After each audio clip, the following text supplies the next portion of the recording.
show where high culture and pop culture collide. Welcome to Jack TV. My name is Schmitty. Have you all got enough room around the keyboard there? Just go ahead and squeeze in. All right. Oh, no. The four of us together, it's like some bad canoe trip. First order of business, screws.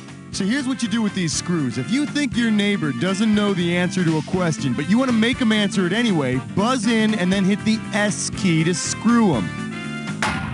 Any questions? Good. Let's start today's lesson. How about it, Player 3 category? Question 1 is taped before a live studio audience. Let's see what we got going. Get real. You get this one, you pocket $2,000. All right, imagine this. On the next season of MTV's The Real World, the kids go live in the Smithsonian and use all the old TV props there. Which will they not be able to do? Sit in Archie Bunker's armchair, pet a stuffed lassie, fire up the still from MASH, or try on Fonzie's leather jacket. Player 2, go! The Smithsonian doesn't have a stuffed lassie on display. What is it, girl? Why are you standing so still? Girl? Oh, no! Player 2, what do you want? We're calling this one Barbara Walters is O-Tay. You give me a right answer, I'll give you $3,000. Let's see how you handle this one. In the fall of 1990, 2020 aired a controversial interview with the former child star who played Buckwheat. What was controversial about it? The interviewee was an imposter, the interviewee swore like a blue demon, the interviewee punched the host, or the interviewee had become a woman.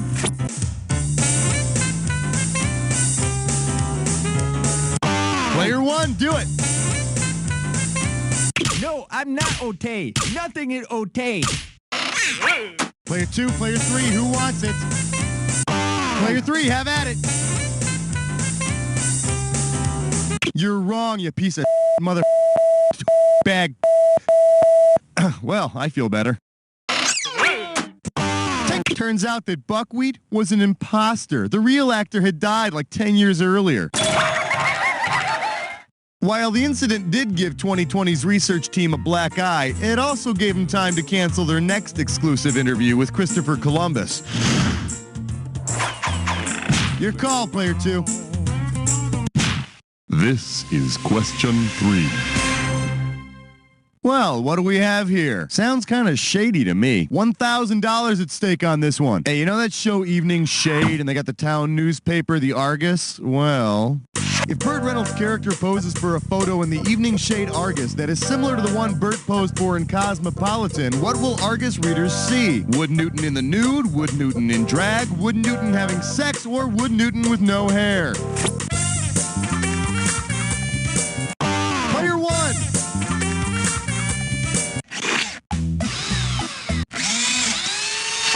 Hey, Player 2, you like getting screwed? Give me an answer.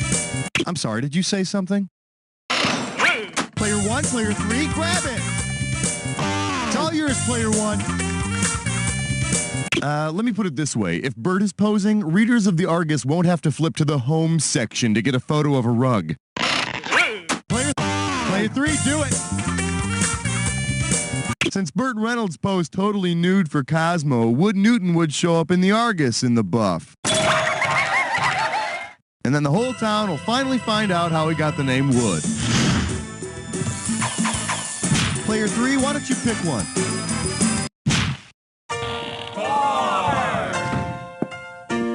Hey.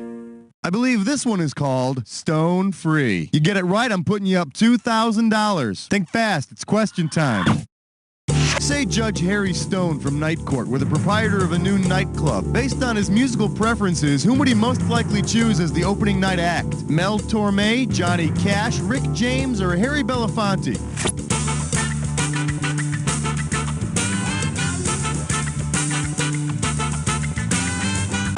Player 1, do it! Rick James, yeah, all right. Way to go, super freak. No, what I meant to say was, you're super freaky. Player 2, Player 3. It's all you, Player 3.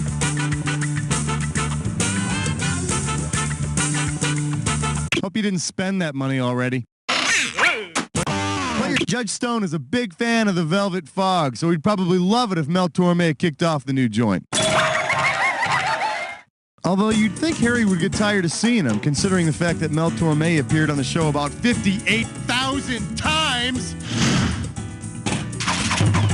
Player 2, what looks good? Hey, stress cut with lime sword. It is time for a difficult question. Grab hold of this gibberish category. Do not pass go. I'm going to open the value of this gibberish question at $5,000. Now check this out. As the time disappears, so does the money. So the sooner you buzz in, the better. All right, listen up and see if you can tell me what phrase this rhymes with. Sin? Dare me go bear the jail trouble. And don't worry about that question mark up front there, okay?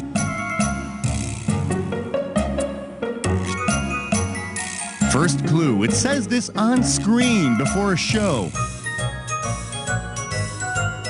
It says it on screen to inform you of the sound quality.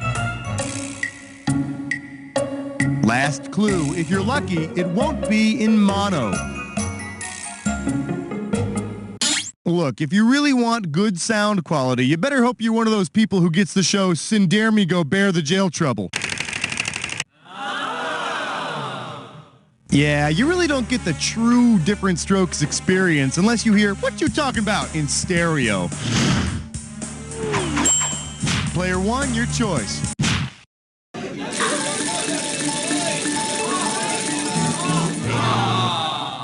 For your viewing pleasure, who's your daddy? $2,000 for a correct answer. All right, this is a fill-in-the-blank question, so buzz in and commence to typing when you know the answer, okay? Now check out this court order.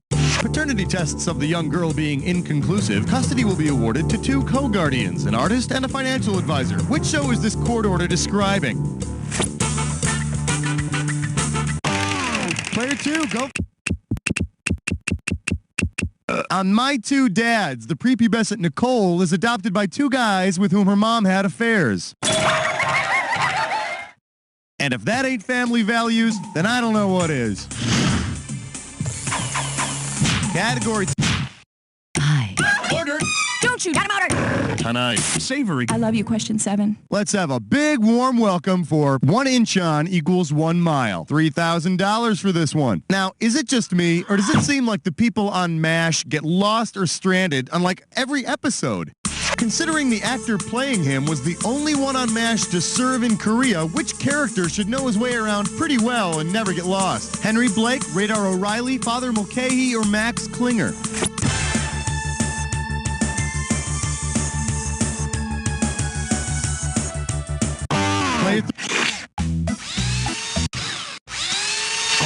Player 2, you got no choice. Give me an answer. Father? Well, that answer's a sin. Player 1, player 3, go after it. This is going to end in tears. Player 3, have at it. Nope, but I heard Hello Larry was a tough tour of duty. Or was it a big pile of duty? I can't remember. What do I got to feed you too? The only actor on MASH to actually serve in Korea was Jamie Farr. However, he didn't see any action because he was drafted after the fighting stopped. So Jamie Farr was never in any danger, at least until after MASH. Let's have a category, player 1.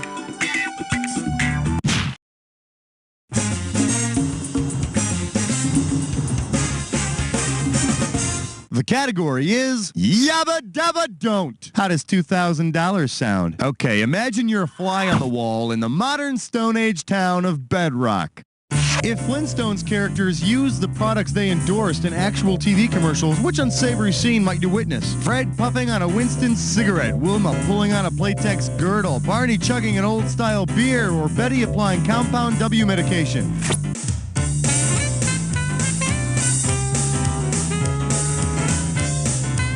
Player 2, go!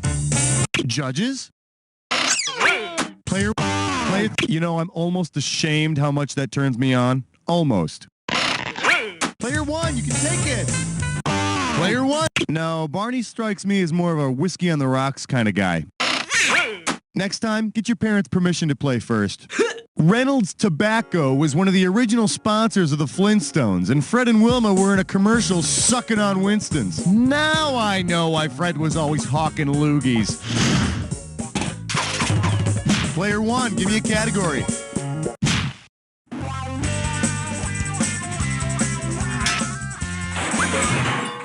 This one's called Spit Take with a Frosty. Get this one right, you get $1,000. Hey kids, it's Howdy Doody time. Suppose Danny Thomas replaces Dave Thomas as the spokesperson for Wendy's. Based on the original name of his big hit show, what might we hear Danny saying in the new ads? Father knows best, Wendy. It's a family affair, Wendy. Say hi to my 3 sons, Wendy. Or make room for Daddy, Wendy.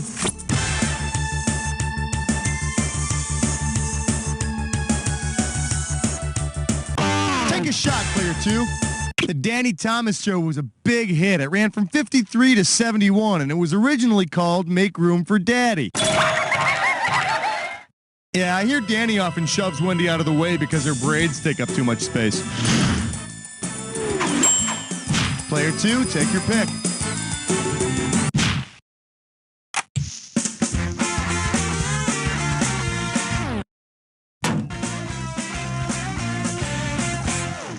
Let's take a look at Smokey the Mouse. You get this one right, you get 3,000 greenbacks. Eyes forward, we're going.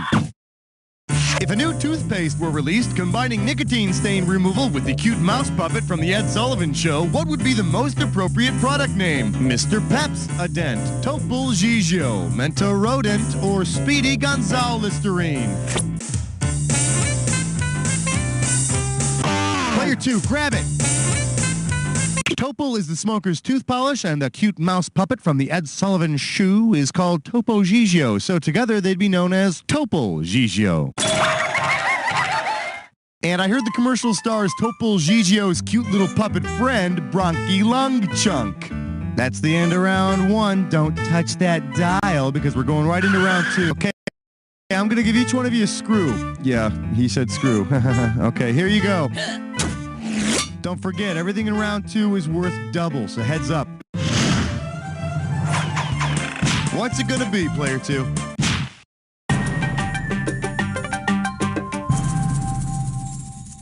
For your enjoyment, V is for Velements. 4K coming your way for a right answer. Hope you're hungry. It's question time. In the event of an intergalactic war, which of the following characters will not have immediate access to otherworldly help? Dick Solomon, Fred Flintstone, Willie Tanner, or Dr. Sam Beckett?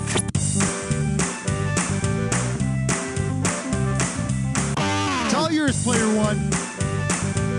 This concludes our programming day. Player 2, player 3, the time is now. It's all you, player 3. Elf lives in Willie Tanner's house, although he'd be useless unless the invaders have a deathly fear of puppets.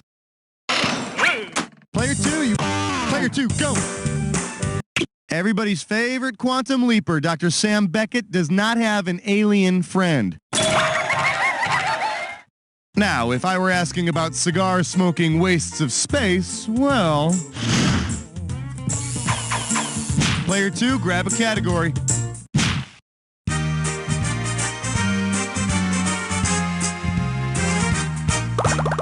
All right, give it up for paternity at the Ponderosa. You get it right, you get $2K. One question coming right up.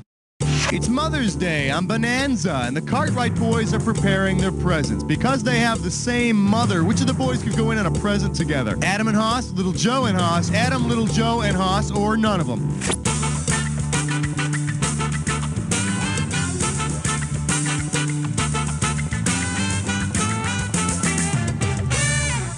Take a shot, player 2. How does one say no? Player 1, player 3, go after it. Player 3, do it. The 3 Cartwright boys have the same father, but all have different mothers. Not to mention that all their mothers are dead. Hey, why doesn't anybody keep a closer eye on Ben, Black Widow, or Cartwright over there? It's all you, player 3. What do you want? 13! Open wide and get ready for evidence of our TV ancestors. How does $4,000 grab you? Wow, it's a new discovery that has the scientific community abuzz. Take a look at this picture and see the evidence for yourself. Based on this drawing, which of the following would scientists most likely deduce about our ancestors? Simon Templar helped them hunt. Number 6 was number 1 with them. Peter Gunn gave them fire, or they traveled in Volkswagens.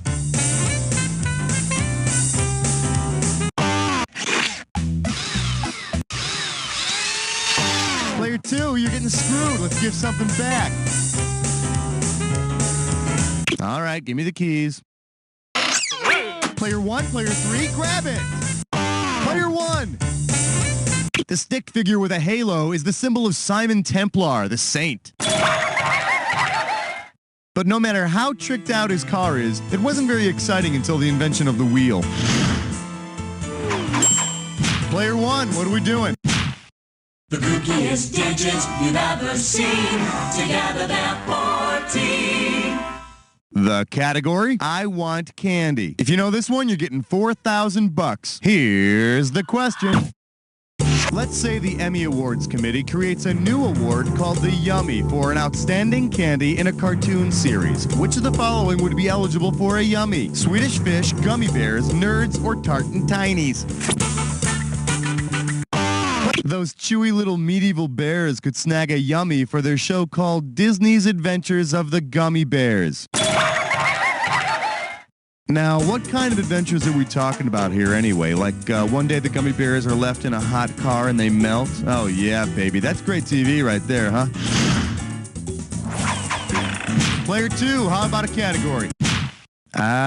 Player 2, you knew what you were doing all along, didn't you? Hey, players 1 and 3, why don't you move over? Because player 2 is moving into a this or that.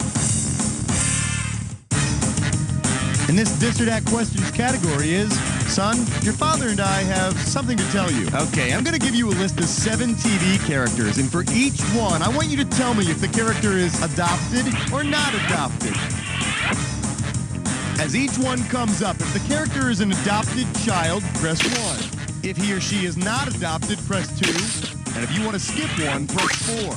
You get $1,000 for each right answer, and I'll take away $1,000 for every wrong answer or for those that you didn't get to. All right, I'm putting 30 seconds on the clock. It's showtime. Danny Partridge, adopted. Rudy from the Cops. Webster. John Boy Walton.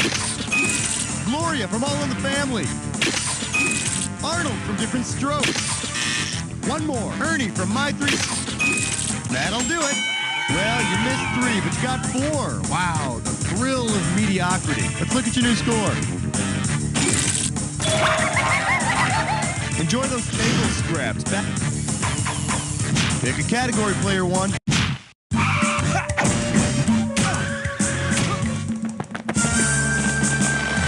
And our special guest tonight, and the winger is, you get a right answer, you're walking away with $4,000. You know, although Deborah Winger is famous for her big screen roles, she got her start on the small screen. If you combine one of Deborah Winger's big screen movie roles with her role as a TV superhero, which of the following movie titles will you get? Black Widow, Forget ISIS, An Officer and a Wonder Girl, or Urban Batgirl?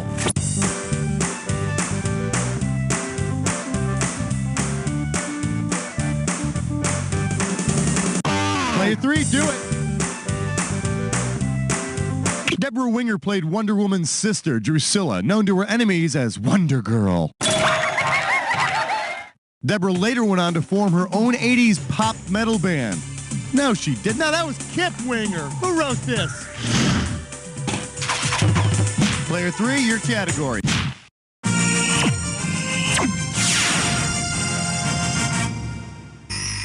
Coming at you, a heavy flow day. I'll give you 4,000 clams for this bad boy. All right, listen up. Now, you know how actors will sometimes go incognito to study the lifestyle of the person they're going to play in the movies so they feel closer to the part?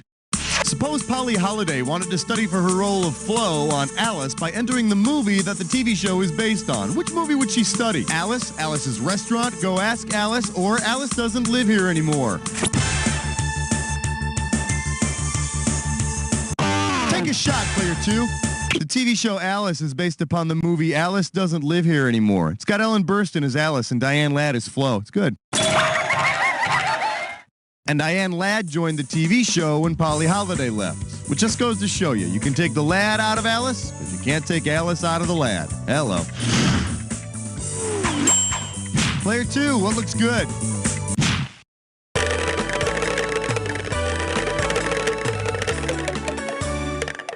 Shake hands with Scratch and Sniff This. This one can get you $6,000. See what you can do with this one. Say you're jammed inside a crowded bus when suddenly you get a big whiff of the essence of Emerald. Based on the cable star Emerald Lagasse's expertise, what odor might you be sniffing? Hot Cajun spices, fancy French cologne, Instalube, or Amish hay?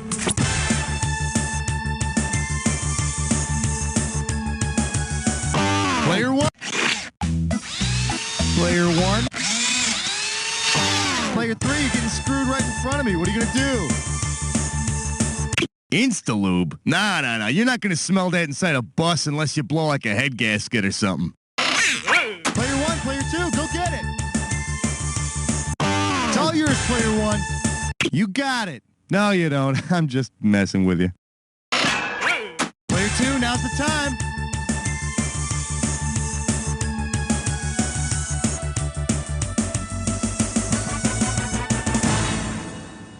Well, that'll make an exciting story, won't it? The Essence of Emerald is a K-Shawn cooking show on the TV Food Network. Yeah, I just love being on crowded buses with Cajun chefs. Hey, watch what you're poking at on Dewey.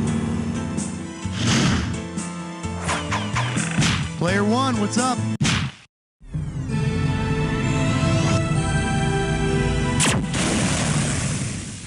This category is known as Norman Lear, Taboo Buster. 4,000 big ones for a right answer here. And now, your question. Which of these sounds was first aired on TV during an episode of All in the Family? Was it sound 1, sound 2, sound 3, or sound 4? You're a bitch! And here they are again. Sound 1. Player 2, go! You're an idiot! I know, it's not easy. You want it, Player 3? The first toilet flush ever to be heard on television was on All in the Family. And this is in the 70s, more than 20 years after television began broadcasting. Personally, I couldn't have held it that long. Player 3, pick a category.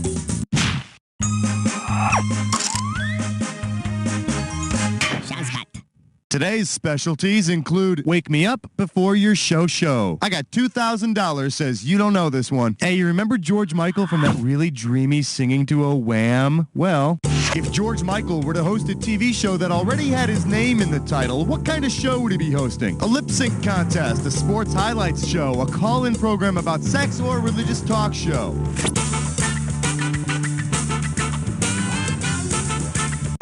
Player 3, have at it. The George Michael Sports Machine. It's an actual sports highlights program.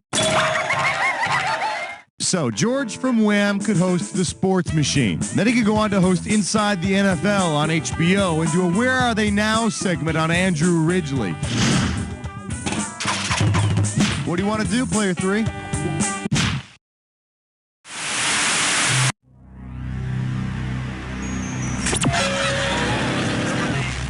You've almost made it to the credits, but first, the attack. When you see two words that match, hit your buzzer. If you're right, you get $2,000. If you're wrong, you're losing $2,000. Oh, and one more thing to remember. Remember the clue. The two words that match have to fit this clue. After the initials. I'll see you after this jack attack. So long.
2 with the win.